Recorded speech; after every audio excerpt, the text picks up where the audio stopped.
I do want to say, you know, we got home. I got home on Tuesday night at 2 a.m. Not we left at 2 a.m. Got home at 3:30, 3:45. Driving fast. And it was. That's right. Shh.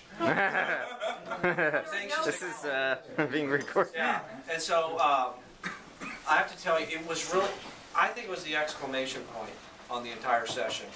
I mean, if you think about all the opportunities that we had in Virginia to talk about jobs, to talk about growing our economy, talk about solving transportation in a really meaningful way, in a comprehensive way, and public education, putting more money in schools, talking about Medicaid, had a great opportunity to start talking about building a healthcare exchange, our marketplace, so that people can buy into it, that can spread the risk and lower the cost for businesses.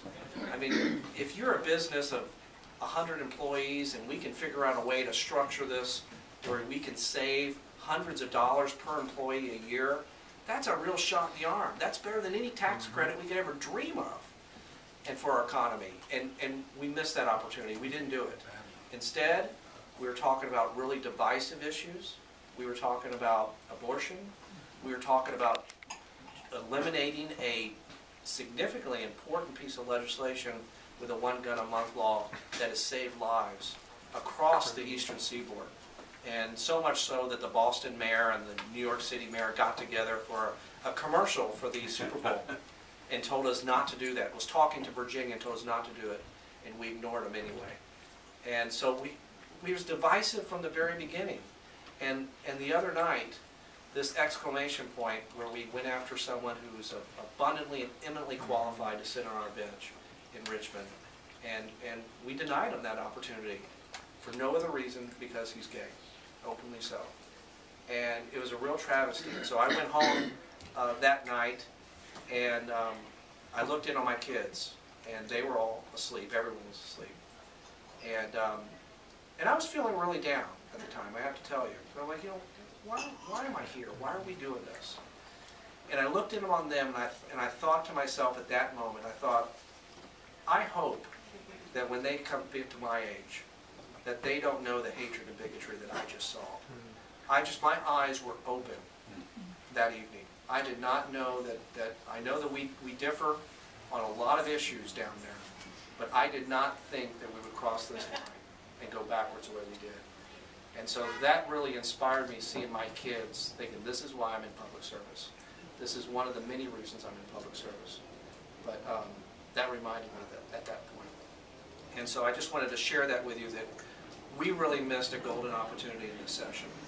And I hope that when we go back next year, there's a lot to happen between now and then. There's a federal election, and President Obama needs to be reelected, and he needs to win Virginia. We got to carry the state for Tim Kaine as well.